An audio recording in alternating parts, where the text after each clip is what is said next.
Hello, I'm the Luke Cartographer, and this video is an examination of the environment of the Cranberry Bog and the real-world location of Watoga. Watoga does exist in the real world, just barely, but we'll get into that after dealing with the state of the environment surrounding the city in the Fallout universe.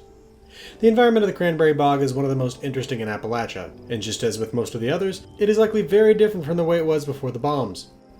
The greatest difference lies in the fact that the area has been heavily deforested since the war. The source of this deforestation can be traced to the local beaver population. At the ranger headquarters for the Kanawha National Forest, Rangers Ross and Simon argued frequently. Ranger Simon seems to have been something of a neat freak, while Ranger Ross was somewhat more slovenly and was known to steal Ranger Simon's food. In their odd couple relationship, they disagreed over the status of the local beaver population, with Ranger Ross arguing that it was nearly depleted, while Ranger Simon believed that it needed to be culled by 30%. Regardless of who was right at the time, when the human population of the area was removed, the beavers inherited the earth. With their predators gone, the beavers wreaked havoc and the forest is nearly gone, leaving thousands of stumps and numerous beaver dams across the region. They appear to have avoided the mire to the north, leading me to believe that if Vault 94's GEC reactor hadn't exploded and created the mire, that it would likely be in a similar state of affairs. In fact, I believe that before the war both of these areas were very similar. The map of Appalachia in the Fallout universe is jumbled, making it hard to determine exact analogs with the real world, but I believe we are looking at a combination of the Greenbrier River and Shenandoah River valleys. I say this because Watoga lies on the real-world Greenbrier River, while Harper's Ferry lies at the confluence of the Potomac and Shenandoah rivers. The Shenandoah lies largely in Virginia, and the Cranberry Bog's Robco Research Center is in Virginia, according to the HR department. In truth, the area of the Cranberry Bog in the real world is very unique and located away from Watoga, but we'll get into that in a moment. For the moment, let's talk more about the environment of the in-game Cranberry Bog. The carnivorous plant life of the Cranberry Bog is one of its defining characteristics. We'll start with the pitcher plants. These appear to be mutated versions of the Sarracenia purpurea pitcher plant, also referred to as the purple pitcher plant. Small insects are drawn in by the nectar, they fall down the neck of the pitcher plant into a pool where they drown. They are then digested by enzymes. These plants are native to the area, as are plants of the Drosera genus, commonly known as the sundew plants. Sundew plants are covered in glandular tentacles that excrete sweet and sticky liquid. Small bugs are drawn in by the smell, get stuck in the liquid, and the tentacles bend in, surrounding the bug and suffocating it. The fluids then break down the bug, and the nutrients are absorbed through the leaf surface. Both of these types of plants thrive in bad soil. The concept of these sundew groves is truly terrifying in the Fallout universe. Though we can protect ourselves from their secretions, one can imagine the horror of being trapped by one of these plants, suffocated or drowned, and then slowly dissolved by the secretions. The pitcher plants grow individually across the landscape, while the sundew plants can be found in 4 large groves. The sparse sundew grove, southwest of Watoga, in which a tank and its crew can be found. The overgrown sundew grove, southeast of Watoga, where the remains of a farm can be found hidden amongst the trunks of these tree-like plants. The veiled sundew grove, northeast of Watoga, with a central ring of cranberry plants and a dead settler. And the far northern creekside sundew grove, where a settler died on the outskirts. These sundew groves spout a bright yellow liquid in spurts and are home to local fauna. The Cranberry Bog is home to one last natural site, the Cranberry Glades. This site, based on a real-world site, is host to a series of boardwalks over a beautiful natural bog. The parking lot appears to have been the site where 3 cultists of the Mothman met their fate.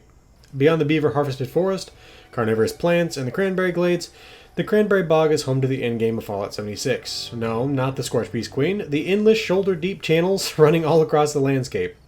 Whether these are a result of the underground detonations performed by atomic mining services, or if they're unrelated to those events, I don't know. But anybody who's crossed the bog knows how big a pain in the butt these things can be. And of course, the caves and mines beneath the bog are the original home to the bats that became the Scorch Beasts, and their matriarch, the Scorch Queen. The Scorch Beasts were created accidentally by the Enclave in a laboratory beneath the bog. They were then bred to create a threat great enough to trick the automated DEFCON system into letting Appalachian Enclave President Eckhart launch nukes against the Communist Chinese. The beasts would occasionally escape containment, such as the one who frightened Senator Sam Blackwell and his daughter in 2084.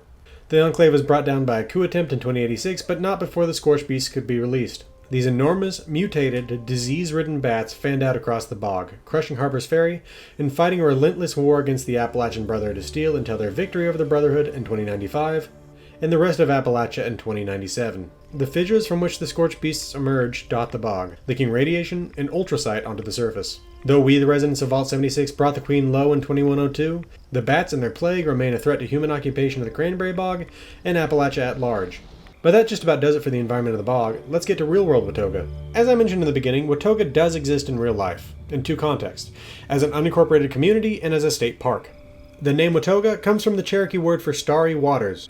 The unincorporated community lies in Pocahontas County, West Virginia on the Greenbrier River, approximately 8 miles southwest of Huntersville and approximately 28 miles north-northeast of the Greenbrier Resort. Despite lying in the middle of the Cranberry Bog in the Fallout universe, in the real world it lies approximately 8 miles east-southeast of the Cranberry Glades Botanical Area, a part of the Cranberry Wilderness within the overall Monongahela National Forest.